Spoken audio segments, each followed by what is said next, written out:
dans le projet Livré pas complet des calculs des structures à la main, qu'on avait commencé avec vous, je vous avais dit que nous allons également travailler sur le chapitre 3, ok, sur le titre des éléments du portique de l'ossature.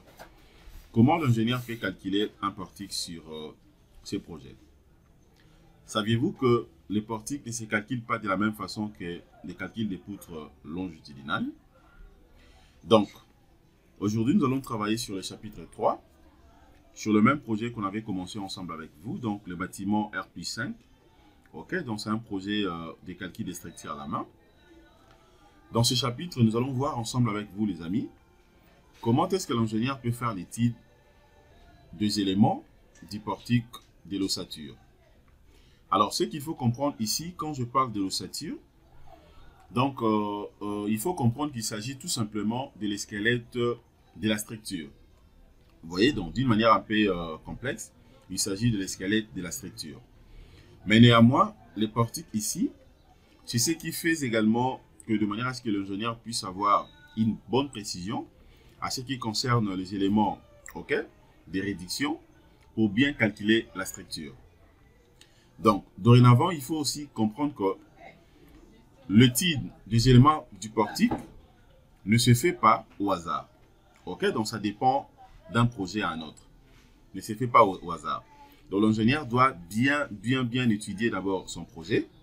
L'ingénieur doit bien comprendre, ok, à ce qui concerne, bien sûr, le mécanisme des ruptures tracées, quelle est justement la partie la plus influencée ou la partie la plus exposée. Ok, donc c'est en vertu de ça que l'ingénieur pourra maintenant faire directement cette bonne précision de l'étude des éléments du portique de l'ossature. Alors, les amis, également, je vais vous rappeler que déjà j'ai posté beaucoup de vidéos, ok, concernant cette formation. Alors, je vous prierai premièrement d'aller dans notre chaîne YouTube, ok, que ce soit Jinkunga Tutoriel ou bien Académie des logiciels d'ingénieurs. Allez-y sur les deux chaînes YouTube que je viens d'énumérer, ok, pour essayer un peu de suivre comment on avait débuté ces projets. À chaque fois, je les dis que je calcule les structures à la main. C'est très important pour un ingénieur. C'est très important. L'ingénieur ne peut pas seulement se fier dans les calculs faits, par exemple, par un ordinateur. Ok, c'est un atout, oui, c'est bon, c'est bien, puisque ça vous permet d'être beaucoup plus rapide, mais aussi d'avoir une certaine précision. Mais néanmoins, l'ingénieur doit maîtriser aussi les calculs des structures à la main. Puisque tout ce que nous faisons sur un ordinateur, bien sûr, c'est fonction de tout ce qu'on avait appris, ok, justement à l'université, ou je dirais même à la main. Vous voyez? Je peux prendre un exemple. L'ingénieur peut se retrouver à un endroit où il n'y a pas d'électricité. Ok? Malheureusement, vous n'avez pas aussi d'autonomie. Alors, supposons par exemple qu'on vous remet un projet de manière à ce que vous puissiez calculer. L'ingénieur ne peut pas dire que non, là, je ne ferai pas calculer de temps puisque je n'ai pas un ordinateur. Ou bien, je ne ferai pas calculer vu qu'il n'y a pas d'électricité. Vous voyez, ça sera un peu compliqué pour vous. L'ingénieur doit se sentir au moins compétent pour que, même s'il n'y a pas de courant, même s'il n'y a pas un ordinateur, mais néanmoins, d'autant plus que vous avez maîtrisé les calculs des structures à la main, eh bien, tu peux toutefois calculer. Ok, donc tu peux parler le même langage que, par exemple, si tu avais travaillé ou bien si tu travailles sur un ordinateur. Travailler sur un ordinateur, ça peut être soit vous travaillez sur des logiciels, ok, comme Robot Structural Analysis Professionnel par exemple, ou bien Acobri, ou bien Tecla Structure, ou bien peut-être, voilà, donc il y en a plusieurs, hein, donc il y en a plusieurs, ok. Donc l'ingénieur ne doit pas se sentir au moins limité. Raison pour laquelle on nous le rappelle chaque jour que l'ingénieur est considéré comme un petit dieu, comme un dieu en minuscule. Pourquoi? Puisque c'est un génie. C'est quelqu'un qui maîtrise très bien, ok, les calculs des structures. Ok? Raison pour laquelle, par rapport aux demandes que j'ai reçues auprès de mes amis, des confrères, des téléspectateurs, je m'étais dit que non, ça vaut la peine pour moi de faire ce genre de formation sur les calculs des structures à la main. Ok? Donc, je pense que je bien dit là-dessus. Alors, si vous êtes prêts, les amis, j'aimerais que nous puissions donc démarrer cette formation. Nous allons voir donc le chapitre 3, comme je l'avais dit au début, sur étude des éléments du portique de l'ossature. Prenez note, notez s'il y a des questions. Laissez-moi des questions. Au moment opportun, en tout cas, je vais répondre à toutes vos questions. Si au moins je n'ai pas le temps de répondre directement au message que vous postez, ou bien au message, de la manière dont vous écrivez, eh ben, je peux répondre directement ou bien indirectement pendant mes formations. Comprenez que je suis trop pris, mais qu'à cela détienne, je peux que partager tout ce que je mets à votre disposition pour aider notre communauté. Si vous êtes prêts les amis, suivez-moi juste après ce générique.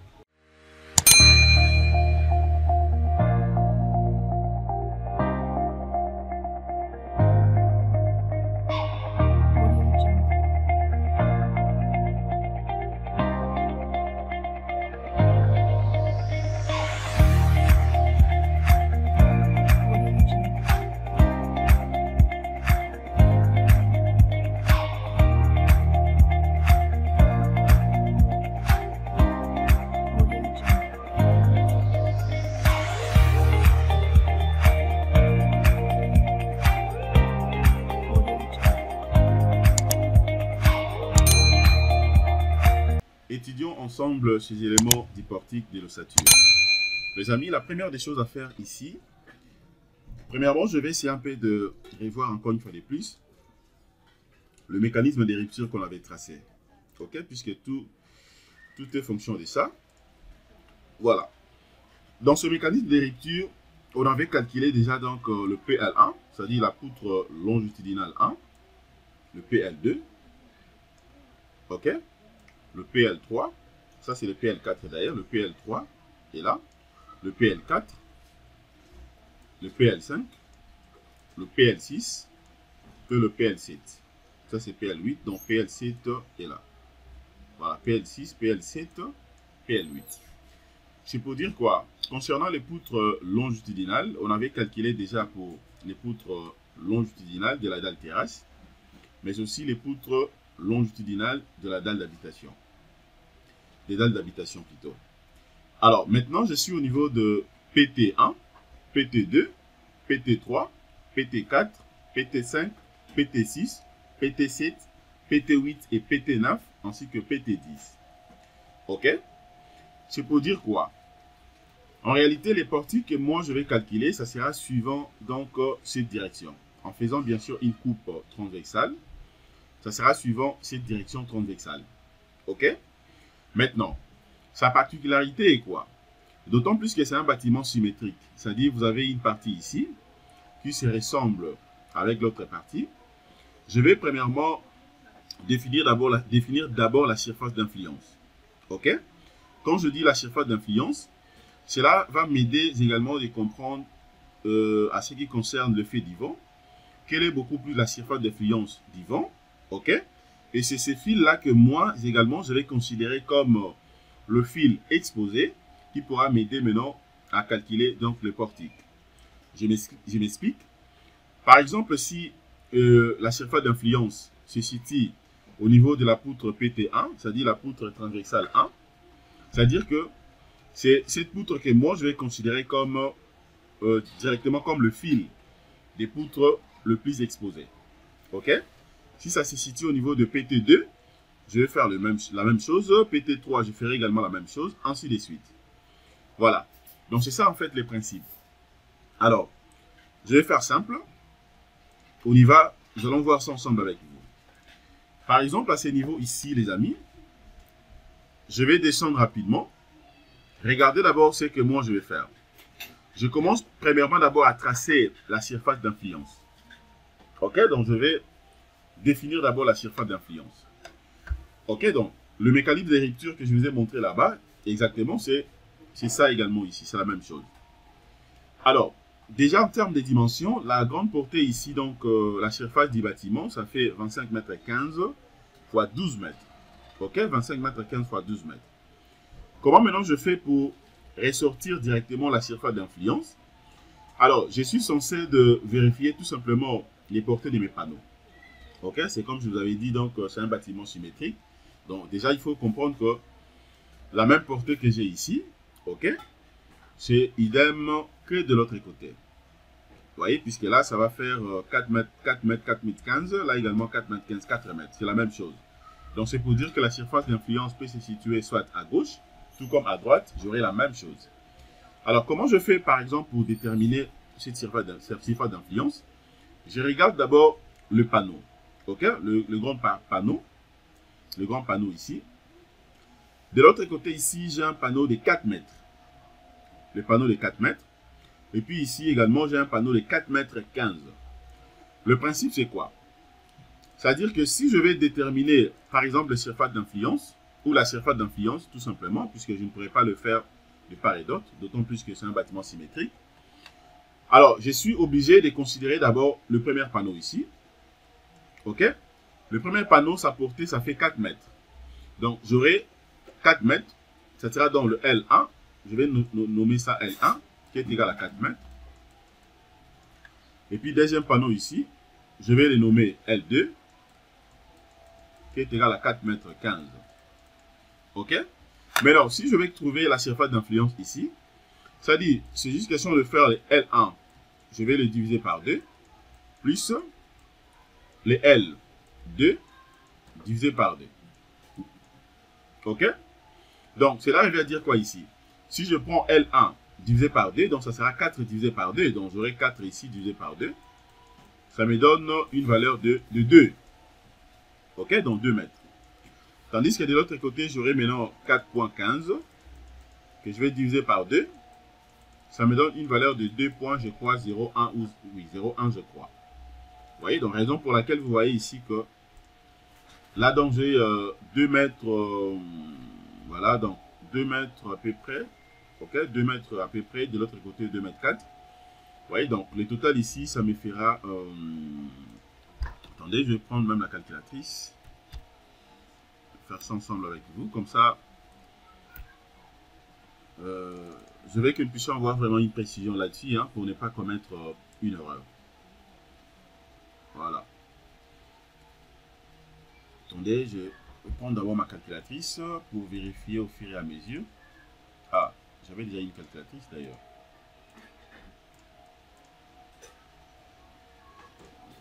Ça, je peux le fermer. Ok, je prends que ça, je vais d'abord enlever ça. C'est-à-dire quoi ici? Là, j'aurai 4 mètres. Ok? 4, je divise ça par 2. Voilà, divisé par 2. Voilà, ça me fera 2. De l'autre côté, 4.15. Divise ça par 2. Ça me fait ça. Ok? 2.75, 2.75. Mais de l'autre côté ici, d'autant plus que ça sera pris aussi d'axe en axe. Voilà donc raison pour laquelle je vais majorer. Au lieu de prendre 75, je pris donc 4 mètres 08. La surface d'influence. Étant donné que la surface d'influence est connue, maintenant, je vais faire maintenant l'évaluation de charge verticale. OK? Puisqu'il s'agit bien sûr d'une charge verticale. Alors, qu'est-ce que j'ai écrit ici? Nous prendrons comme poutre transversale, OK, du portique PT8. OK? La poutre qui est justement au milieu de la surface d'influence. D'autant plus que la surface d'influence qu'on a trouvée se situe à ce niveau ici, puisque là, c'est divisé par 2. De l'autre côté également, vous avez les panneaux divisés par 2. Et la portée et la distance ici entre justement deux panneaux, on a trouvé une valeur de 4.075 arrondi à 4.8 mètres. OK? Donc, c'est pour dire que la file ou bien la poutre continue, la plus exposée, qu'on a considérée ici, donc c'est cette poutre ici. OK? Donc, c'est cette poutre qu'on a considérée comme la poutre la plus exposée. Pourquoi? Puisque ça se situe tout simplement sur la zone d'influence. Vous voyez? Donc, c'est ça la poutre. OK? C'est la poutre donc PT8. OK? Donc, c'est ça l'explication. La poutre PT8 que vous voyez ici. PT8. Alors, donc, la surface d'influence de la charge verticale qui agit sur ce portique est représentée tout simplement à la figure de cette page. Vous voyez? Donc, tel qu'elle est représentée ici. Alors, maintenant, comment présenter son chargement? Regardez maintenant le chargement de la poutre transversale influencée. Vous voyez, donc c'est ici où j'ai représenté donc son chargement. Déjà, je vous avais montré comment charger ça. Donc, vous savez très bien que ici, il s'agit par exemple d'un rectangle. Vous voyez, c'est une figure rectangulaire. Et donc, si vous voulez bien comprendre ça, je peux rentrer rapidement ici. OK? Voilà, donc en faisant justement la coupe transversale, vous allez voir ici que c'est un rectangle. Vous voyez? Un rectangle. De l'autre côté, vous avez donc des trapèzes, ainsi de suite. Donc, c'est vraiment simple, c'est pas compliqué. Donc là, j'ai remplacé par deux figures, comme d'habitude. Là, maintenant, je calcule directement la section S1. On le sait très bien que la section S1, ok, sera égale à la section S4, ok, sera égale à la section S4, qui est égale à L, puisqu'ils sont des rectangles, hein, qui est égale à, sera égale à L multiplié par grand L multiplié par petit L. La surface d'un rectangle, longueur fois largeur. Je remplace, je trouve directement la surface ici.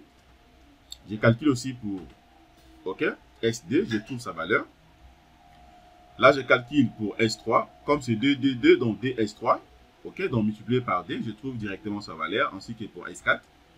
J'évolue, là, il n'y a rien à changer là. Donc, la même procédure que pour les poutres longitudinales. Je trouve maintenant sa surcharge, le QI 1, égale à 27 216 Newton par mètre. Ok? Voilà. Là également, je calcule pour le QI 2, je trouve sa valeur. Je calcule pour le QI 3, je trouve aussi sa valeur. Je calcule pour le QI 4, je trouve sa valeur. Calcule le QI 5, ok? Donc la sollicitation par rapport au QI 5, je trouve aussi sa valeur. Maintenant, je calcule aussi pour le QI 6, je trouve aussi sa valeur. Ok? Tout en sachant que la poutre que je suis en train de calculer, c'est la poutre influencée. Voici maintenant son chargement. Comment est-ce que la poutre influencée sera chargée? Vous avez donc son chargement ici. Là, c'est bon déjà pour moi.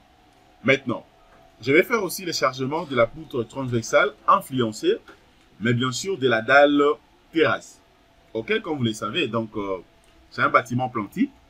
Et donc, la même poutre influencée sur la dalle d'habitation, ok, c'est celle que je vais calculer aussi au niveau de la dalle terrasse. Mais à la simple différence, c'est que au niveau de la dalle terrasse, je n'aurai pas de porte-à-faux. Ok? Je n'aurai pas de porte-à-faux. C'est-à-dire, les deux porte-à-faux ici vont directement tomber. Donc, les deux porte-à-faux vont tomber. Ça va tomber. Ok? Ça également va tomber. Puisque là, je suis au-dessus, donc il n'y a pas de porte-à-faux au niveau de la dalle terrasse. Mais la configuration ici, c'est la même chose. Donc là, j'aurai donc deux trapèzes. Ok? Là, un rectangle et trapèze, ainsi de suite. Donc, dès que je rentre ici, vous allez voir des trapèzes, ainsi de suite. Vous voyez? Alors, maintenant là, je procède aussi de la même façon. Je calcule maintenant le QI 1. Je trouve sa valeur. Je calcule le QI 2. Je trouve sa valeur. Je calcule le QI 3. Je trouve sa valeur. OK? Maintenant, je calcule également le QI 4. Je trouve sa valeur.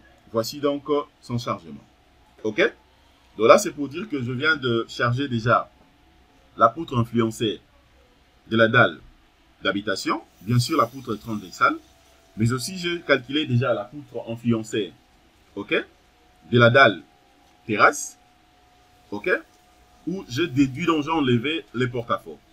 Maintenant, comment faire maintenant l'évaluation de la charge horizontale, ok, autrement dit donc la poussée du vent. Ici, ce qu'il faut retenir les amis, il y a plusieurs méthodes, hein, donc il y a plusieurs méthodes à utiliser. Regardez ce que nous allons faire ici. D'abord, nous sommes obligés de définir rapidement d'abord la pression dynamique des bases. Ok, la pression dynamique des bases, justement, de la poussée du vent. Ce qu'il faut comprendre, cette pression dynamique est donnée généralement par la hauteur. Par la hauteur. Raison pour laquelle vous allez voir ici que, qu'est-ce que je vais mentionner ici? La pression dynamique de base du vent à 10 mètres, ok, de la hauteur, est évaluée à 87,5 décanewtons par mètre carré. Ok, généralement, donc c'est comme ça. Par exemple, chez nous ici, nous sommes dans un climat bien sûr tropical, que ce soit dans la ville province de Kinshasa ou bien dans les Congo central. Généralement, dans les Congo central, également, on fait la même chose. Ok, raison pour laquelle ici, d'autant plus que ça, c'est un projet que j'ai calculé dans les Congo central. Raison pour laquelle je vais bien mentionner ici. Donc, la pression dynamique de la base du vent à 10 mètres de la hauteur est évaluée à 87,5 décanewtons par mètre carré pour la province du Congo central. Alors, si vous voulez par exemple avoir les ABAC qui approuvent tout ça, écrivez-moi dans les commentaires. Comme ça, je peux vous envoyer l'ABAC sans problème. Ok? C'est comme je vous avais dit. Donc, là, nous sommes en train de travailler sur avec Bayern. Ok? Mais néanmoins, il y a également cet ABAC de Marcus qu'on avait donc commencé ensemble avec vous, que nous sommes en train d'utiliser, surtout beaucoup plus c'était pour la dalle. Mais aussi, il y a d'autres ABAC que j'ai ici, donc écrivez-moi concernant les vents, comme ça je pourrais vous le partager. Alors, déjà ici, c'est que moi, je fais maintenant, c'est quoi? Pour une hauteur, par exemple, de 18 mètres. Pourquoi 18 mètres? Donc, ça dépend justement du bâtiment. Par rapport à notre projet ici, je prends encore une fois de plus ma calculatrice. Je prends ma calculatrice. Regardez comment vous allez évaluer donc la pression du vent. Alors, la hauteur sous plancher, pour mon cas ici, est de 3 mètres. Ok, donc ça ne varie pas, il est de 3 mètres partout. Rez-de-chaussée, R-1, disons comment, rez-de-chaussée, premier étage, deuxième, ainsi de suite. Alors, j'ai combien des niveaux? Donc, en réalité, au total, j'ai 5 niveaux. Ok? Qu'est-ce que j'ai dit? Par rapport aux étages, bien sûr. Bon, je peux compter soit par rapport aux étages, tout comme par rapport au niveau. Par rapport au niveau, je dirais que c'est un bâtiment R plus 5. Donc, en réalité, j'ai 4 niveaux. Ok? Donc, le rez-de-chaussée, plus 4 niveaux. Est-ce que cela est vrai? Non, les amis. C'est-à-dire, quand on dit, vous avez un bâtiment R plus 5, c'est-à-dire, vous avez les rez-de-chaussée, ok? Les rez-de-chaussée, plus 5 étages. Ok? Donc, le rez-de-chaussée plus 5 étages. C'est-à-dire le R qui est le rez-de-chaussée. Vous avez le premier étage, deuxième, troisième, quatrième, jusqu'à cinquième étage. C'est ce qui fait R plus 5. Maintenant, si on veut parler des niveaux, d'autant plus que les niveaux 0, 0 d'un bâtiment commencent justement au niveau dans le seuil. Ok? Si on veut parler en termes de niveaux, on dira que non, c'est un bâtiment de 6 niveaux. Puisque le niveau 0, 0, c'est là où on pose nos pieds. Donc, c'est vraiment dans le seuil. C'est là où commence le niveau 0, 0. Dès que vous montez déjà à une hauteur de 3 mètres, ok, donc juste au niveau du rez-de-chaussée, en termes de niveau, il faut considérer ça déjà comme un niveau. Pourquoi? Puisque ça fera dans le 0 plus 3. Ça fera le 0 plus 3. Ok, dans les 3 mètres de niveau. C'est pour dire qu'en termes de niveau, on dira que c'est ça les premiers niveaux. Donc, un bâtiment R plus 5, cela arrive à dire quoi? C'est un bâtiment à 6 niveaux. Un bâtiment à 6 niveaux, mais néanmoins, un bâtiment à 5 étages. Je ne sais pas si je me fais comprendre, puisque là aussi, je reçois trop de questions par rapport à ça. C'est simple à comprendre. Voilà. Par rapport à notre cas ici, donc, si je prends les 3 mètres, la hauteur sous plancher 3, ok, je multiplie ça maintenant par le nombre, ok, comme je viens de le dire tout à l'heure, je multiplie par le nombre, justement, des niveaux, c'est-à-dire ça sera 3 multiplié par 6. Ok, ça me fera donc 18. Vous voyez? Puisque là, j'ai considéré les niveaux. À ce stade, je ne peux pas considérer les étages. Je ne peux pas considérer les étages. Ok, mais je suis obligé de considérer les niveaux. Puisque s'il faut considérer les étages, je prendrai, c'est-à-dire que 3 multiplié par 5. Là, j'aurai donc 15. Et ce qui n'est pas normal. Ce qui n'est pas normal, puisque si vous prenez, en termes de niveaux, si vous prenez rien que les rez-de-chaussée, ça fait 3 mètres. Ok? Premier étage, ça fait 3 mètres. Deuxième étage, ça fait 3 mètres. Troisième étage, ça fait 3 mètres. Quatrième étage, ça fait 3 mètres. Cinquième étage, ça fait 3 mètres. Ok? Et puis, ok. Ça donne directement 18 mètres. Alors, comment maintenant vous avez trouvé donc 15 mètres? Ok? C'est ça, en fait. C'est là où il y a justement le bémol. Donc, les amis, respectons très bien ces domaines. Donc, comprenez qu'il y a une différence entre quand on parle d'un niveau et aussi quand on parle d'un étage. Donc, d'autant plus que j'ai trouvé 18, qu'est-ce que je fais? Je viens maintenant ici, je vais poser dans le 18 ici. C'est-à-dire, le P 18, ok, qui est bien sûr la hauteur, sur P égale à 10, dont la pression dynamique ici, la pression à une hauteur de 18 mètres, et la pression à une hauteur de 10 mètres, sera égale justement à combien? Sera égale à 2,5. Donc là, je suis en train de poser que la formule. Ça, ce n'est que la formule. Multiplié par H, qui est bien sûr la hauteur, plus 18, sur H, plus 60. Alors, si maintenant je tire directement la pression, ok, dans le P18, ça sera justement égal à quoi? Donc, je fais les chiasmes, comme on a souvent l'habitude de les dire. Ça sera égal à 2,5 multiplié par P10, multiplié par H plus 18, sur H plus 60. Ok? Alors, nous le savons très bien déjà ici que le H égale à 18 mètres. Donc, ça dit P18 sera égal à quoi? Je tire ça, donc sera égal à 2,5 multiplié par 87,5 multiplié par 18 plus 18. Donc, je remplace directement H par sa valeur. Ça sera donc 18 plus 18 sur H par sa valeur, 18 plus 60. Dès que vous calculez, vous allez trouver directement la valeur de 100,96 que je peux arrondir. Donc, la pression à 18 mètres, ok, sera égale à 101 décanewtons par mètre carré. Alors, d'où le type du portique sera donc fait avec une pression de P qui sera égale à 101 décanewtons par mètre carré. Alors, d'autant plus que moi, je suis en train de travailler donc en newton. Ok, donc je prends ça, j'ai converti ça maintenant en newton, ça fait donc 110 newtons par mètre carré. La conversion, c'est simple, hein, je vous avais déjà montré tout ça. Voilà, donc là, je viens de trouver rapidement, et donc la pression, ok, justement, du vent. Alors, il y a à noter bien que je mets ici, c'est-à-dire quoi? Le vent ayant tout simplement une très grande influence sur le plus grand, donc pareillement, du bâtiment, notre largeur d'influence pour la face, ok, ou la facette ou la face considérée est justement de 4,8 mètres. Ok, donc le 4,8 mètres que je vous avais montré ici. Ok, dans le L sur D et le L1 sur D et le L2 sur D qu'on avait fait ici, on avait trouvé donc 4,8 mètres. Voilà.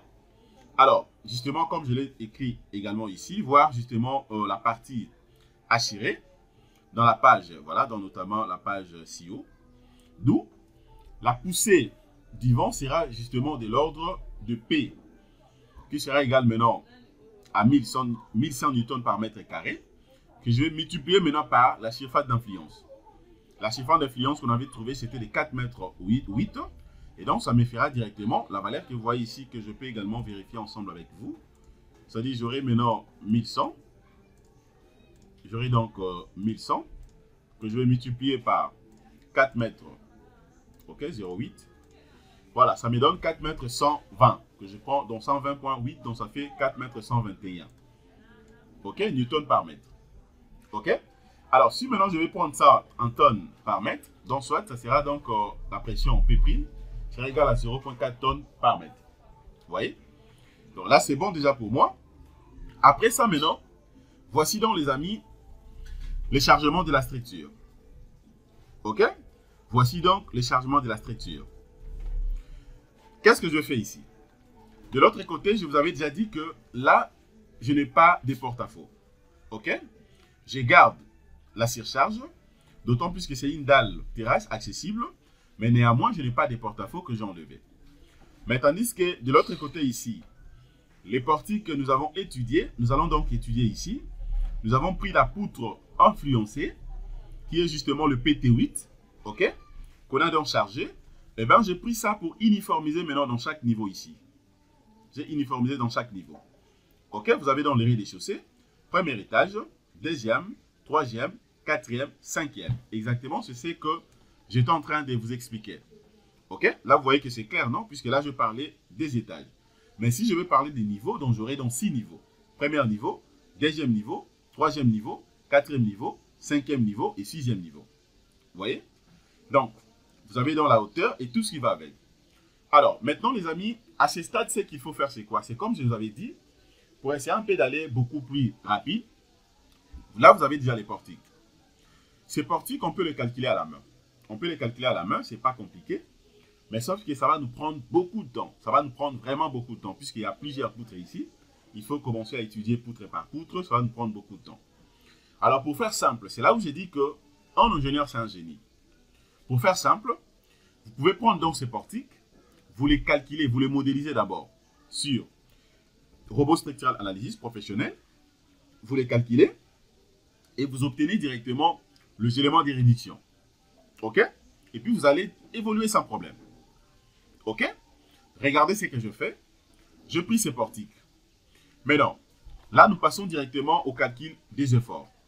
Partant justement du plan, OK, des chargements CO, donc ci-dessous, OK, dans le plan que je vous ai montré ici, pour évaluer les sollicitations des éléments porteurs de notre portique, nous avons donc utilisé le logiciel Robot Byte, donc Robot Structural Analysis Professionnel, pour plus de précision. OK? Et dans la suite, on fera donc usage de ces sollicitations pour calculer maintenant les armatures après, bien sûr, chargement. Nous avons trouvé ceci. Je m'explique. Ce qu'il faut comprendre également, les amis, quand vous calculez un portique à la main, d'abord, il faut bien maîtriser les calculs à la main. Il faut bien maîtriser les calculs à la main. C'est là où vous allez comprendre que d'autres personnes disent que non, robot ne calcule pas bien, robot ne donne pas des bons résultats, robot peut-être donne voilà, des plans d'armature un peu exorbitants, tout là. Je réponds chaque fois à cette question pour dire que c'est faux. Pour dire que c'est faux. Je l'ai dit en connaissance des causes. Si un ingénieur ou bien quelqu'un te dit ça, sachez-le que peut-être il n'a pas encore bien maîtrisé ces logiciels. Puisque si par contre que vous avez bien maîtrisé le logiciel, vous maîtrisez également les calculs de structure à la main, les amis, je peux vous confirmer que les logiciels Robot Structural Analysis vous donnera tout simplement des bons résultats. Ok, des bons résultats. Je m'explique. Par exemple, ici déjà, regardez ce que j'ai mentionné ici. Pour raison de précision, et d'ailleurs, Robot te rapproche de la réalité. Robot te donne même la bonne précision. Contrairement par rapport à la main, si et seulement si que vous n'avez pas de précision. À la main, pendant que tu calcules, tu peux aussi te tromper. Bien sûr, dans le logiciel aussi, pendant que tu calcules, tu peux insérer mal une donnée et puis tu te trompes. Mais seulement, il faut respecter les principes.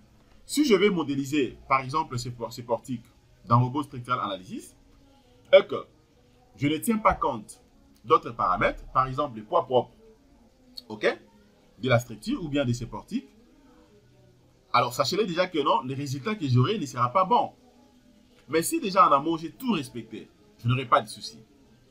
Donc, les amis, si par contre que vous voulez que je vous montre également comment calculer ces portiques sur Robot Structural Analysis, écrivez-moi dans les commentaires. Je vais faire une vidéo là-dessus.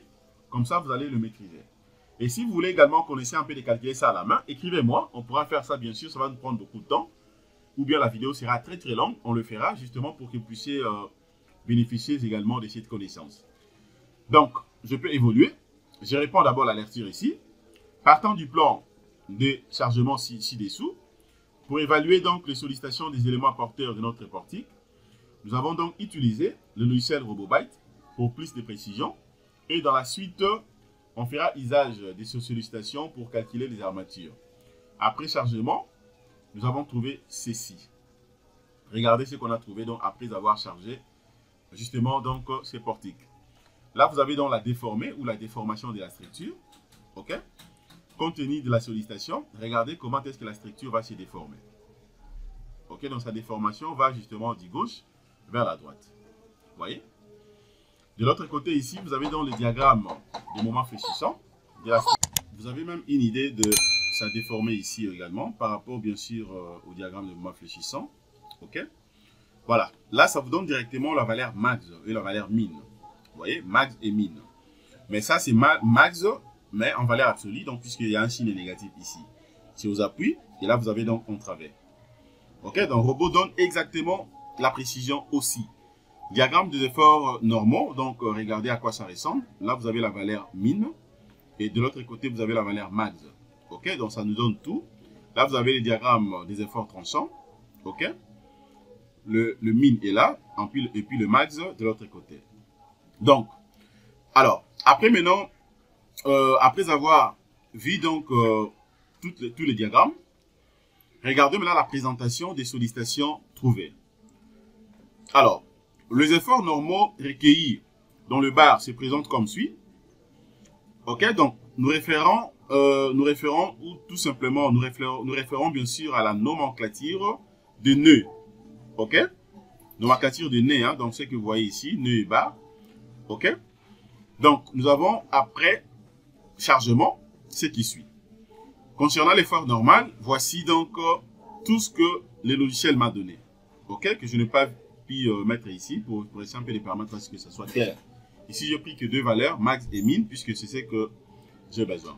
Mais là, au moins, vous avez les détails. Par exemple, au niveau du bar AG, OK, vous avez donc la valeur de l'effort normal max et min, BH max et min, CI max min, DG max et min, EK max et min. Voilà, donc partout, vous avez deux valeurs, max et min. KL max 0, max et nil, min aussi nil, ainsi de suite. Donc, même si vous calculez à la main, les amis, vous aurez la même chose. Vous aurez la même chose. Vous voyez? Donc, de l'autre côté également ici, vous avez J qui. max et min. Ainsi de suite. Voilà. Maintenant, après ça, qu'est-ce que je peux également faire ici? Je descends rapidement. Je descends. OK. Voilà. La suite est là. Ainsi de suite. Voilà. Donc, vous avez toutes les valeurs là. Donc, je peux descendre rapidement ici. Voilà. Voilà. Là également, par exemple, vous avez les données de F' et M', donc max et min. OK. Jusque-là. Regardez. Là, je mentionnais aussi le min. Hein, donc, le min. De l'autre côté, j'avais mentionné le max en rouge. Là, vous avez min en vert. Mais c'est en valeur absolue. Hein. Comme vous voyez, moins, c'est-à-dire que c'est le moment au niveau de l'appui. Voilà. Donc, je peux aller rapidement. OK. Là, maintenant, vous avez le deuxième point, c'est donc les efforts tranchants et les moments fléchissants. OK. C'est présente comme suit. Voilà. Le bar TAG, par exemple. Là, vous avez l'effort tranchant en newton. De l'autre côté, vous avez les moments MAG. OK. Les moments donc en newton mètre. Voilà. Donc, là, c'est le min de l'effort tranchant. Là, vous avez le max de moment fléchissant et le min. OK. Donc, ça, c'est entravé. Et puis, l'autre, c'est aux appuis. Ainsi de suite. Donc, c'est bien détaillé, les amis. Donc, robot ne peut pas se tromper. Si et seulement si que vous avez bien calculé, vous avez bien inséré aussi les coordonnées telles que je vous ai montré. OK. Vous n'aurez pas de souci. Voilà. Donc, là, j'ai tout ce qu'il faut. Là, maintenant, c'est l'effort. Les moments fléchissants, disons comment, c'est l'effort tranchant max. OK. Et puis, je peux aller encore une fois de plus. Alors, une fois terminé, maintenant, ça me donne directement une idée claire à ce qui concerne les valeurs de moment maximum. OK. Un petit détail. De l'autre côté, les tableaux que je vous ai montrés, c'était justement pour vous montrer toutes les valeurs. C'est-à-dire, vous avez les valeurs des efforts normaux, l'effort tranchant, ainsi que les moments. OK. Maintenant, ici, vous avez un peu donc les valeurs bien détaillées. Par exemple, le valeur de moment maximum se présente comme suite. Entravé, c'est comme je vous avais dit, dans le moment max entravé, c'est donc, on a trouvé un moment de 28 120.31 Nm. OK. OK. Et puis maintenant, l'effort N. Si vous voyez l'effort N, cela veut dire que c'est l'effort normal. L'effort normal, c'était de 5307.97 Newton. Aux appuis, le moment max, on a trouvé de 60. OK, 60, donc des 60 061.60 Newton mètre. Tandis que l'effort normal, c'est 5307.9 Newton. OK. Et puis de deux, vous avez maintenant le valeur des efforts tranchants. Le plus élevé, c'est présente comme suit. Le TAG, c'est ça l'effort tranchant le plus élevé. Ça fait 81 314.92 Newton. Et puis, le valeur de l'effort normal le plus élevé, c'est présente comme suit. OK, le N, les 62 000. OK, donc ça fait 621 667.69 Newton. Là, vous avez donc déjà le max et le min. Donc, le max plutôt. OK, donc là, pour le moment, je dirais le max et le min. Pourquoi? Puisque ça, c'est le max entravé. De l'autre côté, vous avez les max aux appuis. Donc, ça fait max et min. OK?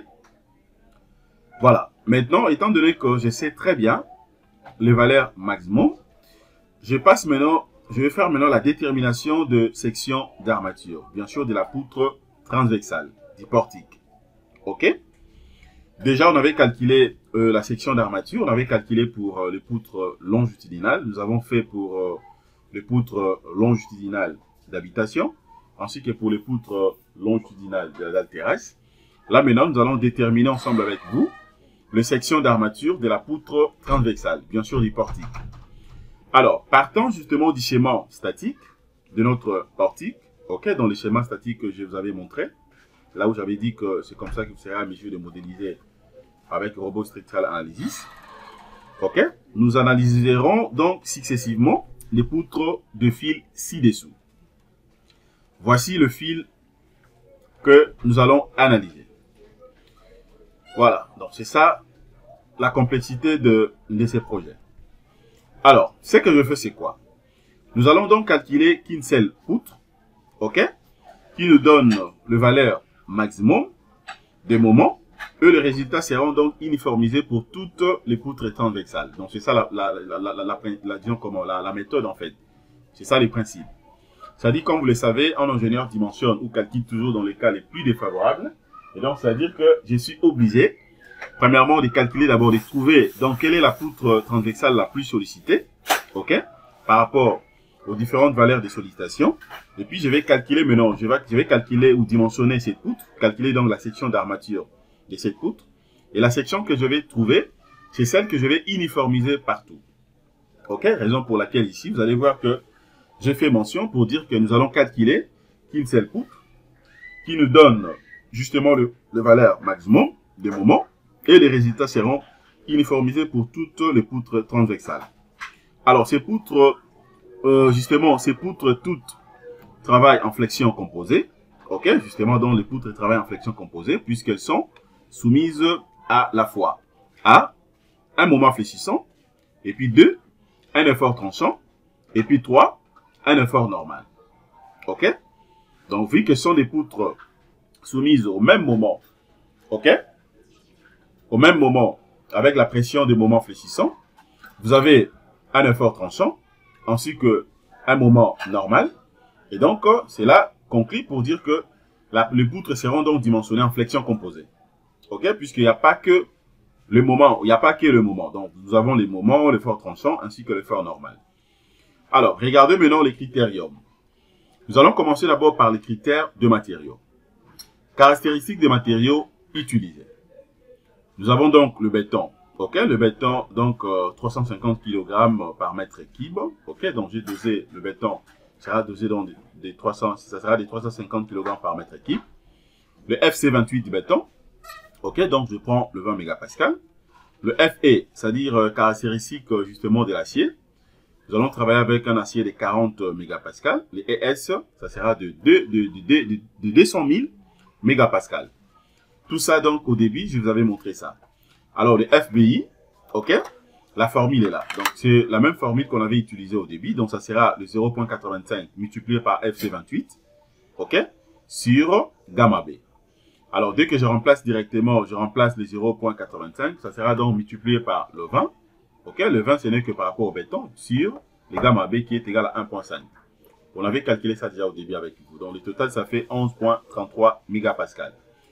Alors, pour ce qui est justement des unités, dans les calculs, on prendra donc l'effort normal, ça sera donc en méganewton. La distance, ok, qui est bien sûr l'unité de force, ça sera donc en centimètres, ok.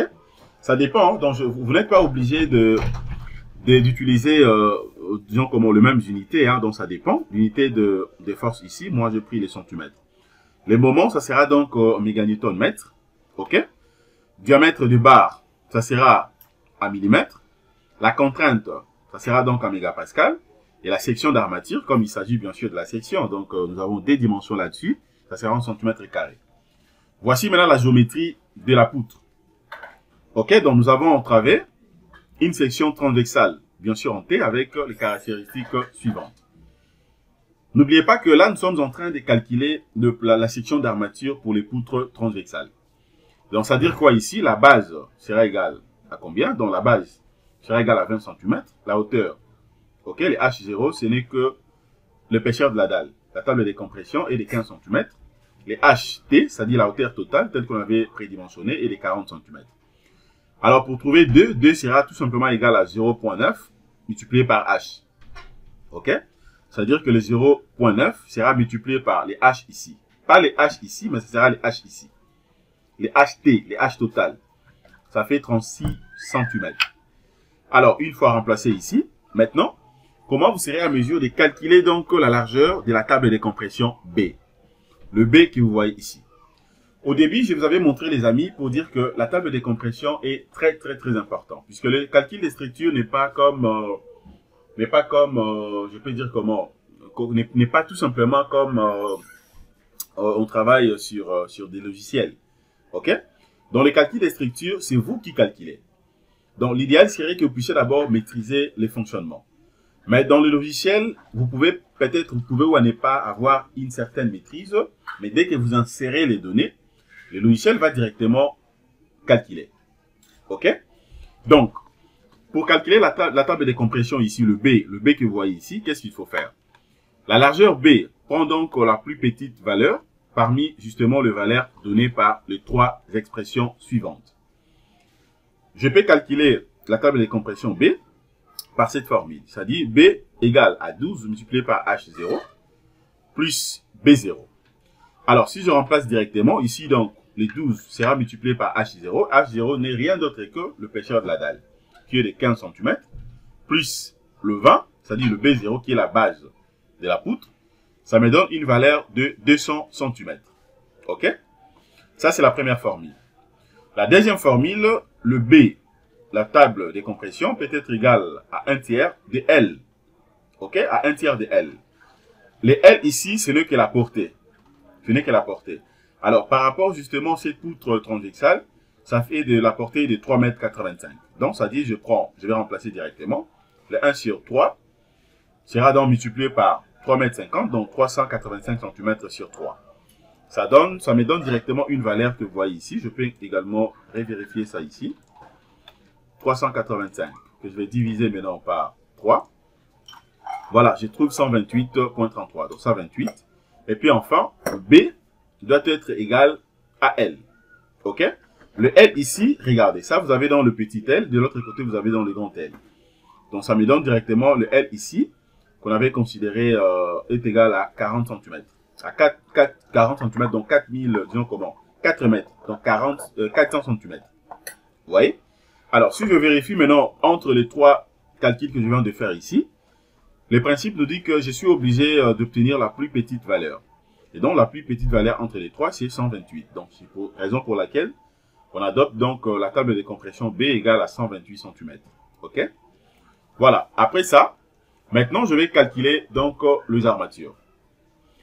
Alors, si par contre que je vais, encore une fois de plus, faire les calculs des armatures longitudinales, OK? Puisque vous le savez, j'aurai des armatures en travers, tout comme aussi au niveau des appuis, il faut vérifier. Nous allons donc dimensionner qu'une seule travée de la portée, OK, de la poutre GH, et les résultats seront uniformisés pour toutes les poutres, OK, notamment puisque c'est là où on a trouvé la valeur max justement des moments. En travers, déjà le moment M max, qui est égal bien sûr au moment GH, tel que mentionné ici, qui est égal aussi à MI, toujours le moment max. La valeur trouvée est de 28 128,31 Nm. OK, à méganewton mètre, comme on l'avait dit, donc ça sera 0,028120031. Vous pouvez faire la conversion. Et l'effort normal NU, OK, de 5307,97 Newton. Ça fait 0,00530797 méganewton. Et donc, le moment par rapport, bien sûr, à l'armature vaut donc le MAS, OK, qui sera égal à NI, multiplié par E. OK? Le E ici, ça représente tout simplement l'excentricité. OK? Maintenant, nous allons d'abord déterminer l'excentricité, OK, afin d'avoir une précision aussi de ce qu'il faut faire. Alors, comment maintenant déterminer l'excentricité? J'ai déjà posté, je fais des formations là-dessus. OK, allez-y jeter un coup d'œil sur ma chaîne YouTube. Vous allez voir que c'est très très riche. Détermination de l'excentricité. Le E1 sera égal à MI sur NU. C'est-à-dire là, vous avez le moment max et vous avez également l'effort normal max. Dès que vous remplacez les D, je trouve une valeur de 5,30 mètres. OK? Alors, en centimètres, maintenant, ça fera quoi? Ça me donne une valeur de 53 cm. OK? Alors, maintenant, le EA sera égal à quoi? La formule nous dit que sera égal à max multiplié par D cm. OK? Le L sur 25 doit être égal à max, donc je remplace directement D cm. OK? Multiplié par 385 sur 250. OK?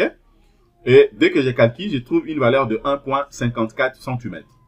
Maintenant, je calcule également l'excentricité au point 2 et 2.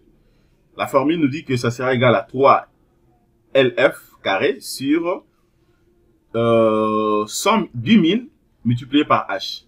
Multiplié par 2 plus alpha multiplié par le diamètre. OK? Je peux remplacer directement. Donc, avec alpha qui sera égal à 0,5 Ok, ce sont des formules et le diamètre sera égal à 2. Alors, comment maintenant trouver le LF? Ok, la longueur justement du flambement.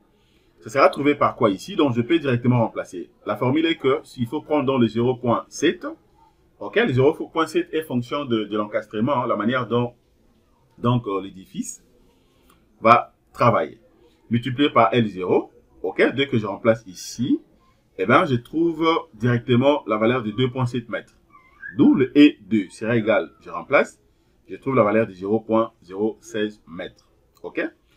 Ainsi que, ok, l'excentricité totale, ça sera égal à 5 mètres 30 plus 1 mètre 54 plus 0,016 mètres. Ça me donne une valeur de 6,86 mètres. Ok? Maintenant, le moment par rapport justement à l'armature AS vaut donc l'effort normal qui est égal, ok, aux valeurs ici, converti déjà en méganewton. Donc le MS sera égal à N multiplié par E. Et ce n'est que l'excentricité. D'autant plus que cela est déjà calculé, je peux directement remplacer ici. Je remplace la valeur ici. Je trouve une valeur de 0,036412 mégapascal dans méganewton mètre. Ok? Donc, le MS, moment par rapport au S, me donne la valeur de 0,036412674 méganewton mètre. Ok? Maintenant, je trouve également le MT. La formule est simple. C'est juste question de prendre la base dans le B multiplié par l'épaisseur de la dalle, H0, multiplié par FBC du béton, multiplié par HT moins H0 sur 2. Dès que je remplace ici, je trouve directement le MT est égal à 0.706992 méganewton mètre, qui est justement supérieur à MS, qui est égal à 0,03472 méganewton mètre. Alors, d'autant plus que le MT sort supérieur à MS, la conclusion est que le moment est équilibré justement par la table CEL. Ok? Et l'axe naître donc est dans la table des compressions. Dans ces cas, donc, c'est qu'il faut comprendre, la section, ok, la section s'étudie justement comme une section rectangulaire. Des dimensions, bien sûr, base fois hauteur. Ok? Ça dit, ce que je suis en train de faire ici, c'était d'abord la vérification. On doit vérifier pour se rassurer que l'axe naître, par exemple, ok, ne tombe pas soit sur la table de compression, c'est-à-dire l'épaisseur de la dalle, ou bien ça tombe dedans. Alors, quand on a vérifié, d'autant plus que déjà le MT sort supérieur au MS, raison pour laquelle j'ai conclu pour dire que le moment est équilibré. Justement par rapport à la table CEL, et l'axe naître est donc dans la table des compressions. Donc ça tombe au niveau de la table des compressions. Donc, d'où ce cas nous permet de manière à ce que nous puissions calculer maintenant, étudier cette poutre comme une section rectangulaire de dimension B fois H. Étudions ça maintenant. D'abord, je vais faire d'abord les calculs des coefficients de remplissage. Comment calculer maintenant les coefficients de remplissage ici? C'est juste question de prendre l'effort normal, ultime bien sûr, le NI, sur B multiplié par HT multiplié par FBI. Je remplace directement, c'est simple, ça on avait déjà trouvé. Je trouve une valeur de 0,0009150 et puis 15, qui sort inférieur à 0.81. Ok? Alors, maintenant, là déjà je vois que c'est génial. Maintenant, l'excentricité critique relative. Ok? Alors, pour justement, d'abord pour les calculs des coefficients de remplissage ici, inférieur à 2 tiers. Donc, ça veut dire quoi? L'excentricité critique relative ici, la formule est simple. C'est juste question de prendre 1. Au numérateur, on aura donc 1 plus racine carrée de 9 moins 12. Ok? Coefficient de remplissage 1 sur 4 tiers plus racine carrée de 9 moins 12 coefficient de remplissage 1. Dès que je remplace, je trouve la valeur de 0,9238. dont le ENC sera égal maintenant donc, à l'excentricité critique relative multiplié par H. Dès que je calcule ça, je remplace, je trouve une valeur de 0.37 mètres. Ok? Donc, cela arrive à dire quoi ici? L'excentricité trouvée le 6 mètres 86 sort supérieur à ENC. Ok? Qui est égal à 0,37, d'où la section est partiellement comprimée. C'est pour déterminer d'abord est-ce que la section sera comprimée. où la section ne sera pas comprimée. Comprimée ou tendue. Maintenant, calculons les armatures rapidement. Calcul d'armature. Calcul des moments de flexion, par exemple. Fictive de flexion. Alors, le moment ici, fictive, sera égal à la valeur déjà est là, dans la formule. Ok, je trouve cette valeur. Je calcule d'abord le moment réduit. Moment réduit, vous le savez, hein, vous savez très bien comment on calcule ça, donc ça c'est simple, je vais aller rapidement. Dès que je calcule, je trouve la valeur de 0,012 inférieure à 0,186. Je tombe dans le pivot A. Donc, le moment réduit est inférieur à 0,1. Je calcule maintenant la section d'armature ici. Donc, disons, la section d'armature, bien sûr, les AS. OK? Bien sûr, ça c'est réel, hein? Donc, les AS ici. Dès que je remplace le 1,07 multiplié par, je remplace par la valeur déjà ici calculée, je trouve cette valeur, donc on peut arrondir ça, donc ça fait 3,16 cm². D'accord. Maintenant, la section réelle d'acier tendu vaut donc, je remplace directement la valeur ici, moins la formule, je remplace et je trouve 3,03 cm². On adopte donc la section d'armature de 3 barres de 12 pour une section de 3,39 cm². Maintenant, étant donné que cela est terminé, maintenant je peux voir rapidement la section transversale, donc pour les cadres. Alors, je vais prendre d'abord les diamètres. Je prends d'abord les diamètres ici. Et donc, c'est pour dire que le diamètre, là maintenant, sera égal à quoi? Ça sera, le diamètre transversal doit être supérieur ou égal au diamètre, diamètre L sur 3. OK? Je prends directement le diamètre des barres utilisées, barre des 12, je divise par 3, ça me donne une valeur de 4 mm. Prenons par exemple, on adopte donc la section transversale, on prend le barre de 6. OK? Alors, maintenant, le T ici doit être inférieur ou égal à 15 enrobage, c'est-à-dire à 15 diamètre minimal. Dès que je remplace ici, multiplié par les 12 ici, ça sera en centimètres, ça fait 1,2 cm. Ça me donne un espacement de 18 cm. Donc, voilà, donc j'aurai au total 6 barres tout au long de 18 cm comme espacement. 18 cm, ce n'est que l'espacement ici. Donc, pour des raisons justement de disposition constructive, nous adoptons également donc 3 barres de 10 dans la partie supérieure de la section comme armature de construction. OK? Donc, regardez maintenant le plan d'armature en travers. Vous voyez, regardez en travers à quoi ça ressemble. Donc, vous avez 3 barres de construction ici, barre de 10, et 3 barres calculées ici, donc barre de 12. OK? Et puis, vous avez dans les 3 brins, ainsi que l'espacement des étriers. Maintenant, je passe rapidement aux appuis. Aux appuis, je prends également le moment aux appuis. Là, on avait trouvé le moment max aux appuis, bien sûr, le MI, qui est bien sûr le max. Je prends également l'effort normal max. Je calcule rapidement le moment par rapport à l'armature. Donc, ça sera la même formule, le MAS, qui est égal à NU, multiplié par E, qui est l'excentricité. Je calcule, hein, dans la même procédure, je vais seulement remplacer le moment ici. Je remplace l'effort normal, je calcule. Je calcule maintenant le EA, je calcule le ED, je trouve également la même formule comme on l'avait fait. D'où donc je remplace ici, je trouve directement la valeur ED. Ensuite que E, voilà, dans l'addition, je trouve la valeur globale. Le moment par rapport justement à l'armature AS, je calcule également ici, là je trouve. Le coefficient, calcule les coefficients de remplissage comme on l'avait fait. Je trouve également la valeur ici, ok? La même formule, donc c'est très très sympa. Et là je trouve maintenant l'excentricité égale à 12,87 mètres sort supérieur à EMC. Ok? D'où la section est également partiellement comprimée. La même procédure, donc je calcule maintenant les armatures. Calcul de moment de flexion fictive de flexion.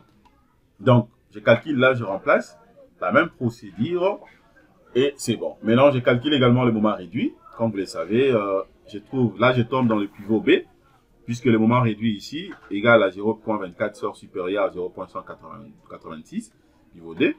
Section d'armature, je calcule la section réelle d'acier tendu. Je trouve 6 barres de 12, ok, pour une section de 6,78 cm². Ok? Alors, là maintenant, je calcule maintenant les armatures transversales. Sur l'appui, l'effort tranchant le plus élevé vaut donc T ou VI égale. On avait trouvé 800, 813 114,92 newtons. Dans le fort tranchant réduit, VI a pour valeur, donc ça sera avec le B0, qui est bien sûr l'épaisseur de la dalle, et les H qui sera égal à 2, égal à 36, puisqu'on avait pris les HT, moins justement l'enrobage. La contrainte tangentielle ultime, on calcule ici, donc ça sera tout simplement le VI sur B0 multiplié par 2, le DC est 36 ici. Je trouve une valeur de 150,75 newtons par centimètre carré. La contrainte tangentielle limite, je remplace ici par la formule, donc c'est sympa. Donc dès que vous remplacez, je trouve également cette valeur ici. OK, et après maintenant d'où, après avoir calculé cette contrainte, je trouve une valeur globale de 266 newtons par centimètre carré. Donc pas de barres relevées. Donc je n'ai pas besoin de barres relevées. OK. Disposition constructive maintenant. Le diamètre de la barre transversale aura donc la valeur suivante. La formule, je remplace directement. Donc nous prenons donc le barre de 8 mm. L'espacement max, je remplace ici, je calcule, donc je trouve de 20 cm. Soit, OK, donc 6 barres et puis l'espacement de 20 cm. Regardez à quoi ça ressemble. Là, vous avez maintenant une coupe longitudinale, OK, les armatures des poutres transversales. Vous voyez? Donc, c'est pour dire que jusque-là, il n'y a aucun problème. Donc, je viens de calculer tout ça et puis, donc, j'ai terminé. Maintenant, je vais passer rapidement à ce qui concerne les calculs maintenant des poteaux. OK? Alors, à ce qui concerne les calculs des poteaux, nous allons enchaîner ça rapidement. Vous allez comprendre, premièrement, comment prédimensionner un poteau. Et puis, jusqu'à tel point que nous allons dimensionner les poteaux. Donc, les amis, voilà ce que je voulais vous montrer déjà concernant cette formation. Je crois que pour cette partie, on peut arrêter à ce niveau. Là, vous avez bien compris comment faire dans le titre d'un portique. OK? Comment faire le titre d'un portique jusqu'à tel point que nous allons ressortir la poutre transversale la plus sollicitée et puis de passer rapidement justement donc au dimensionnement. Vous voyez? Donc, c'est pas compliqué. Ce que j'aimerais tout simplement vous demander, si vous avez encore des lacunes, vous avez encore des soucis, contactez-moi inbox, achetez le pack complet. Vous ne serez jamais déçus. Vous allez apprendre beaucoup de choses là-dessus. Voilà ce que j'allais vous montrer les amis. Merci de votre disponibilité. Passez une excellente soirée. Au revoir.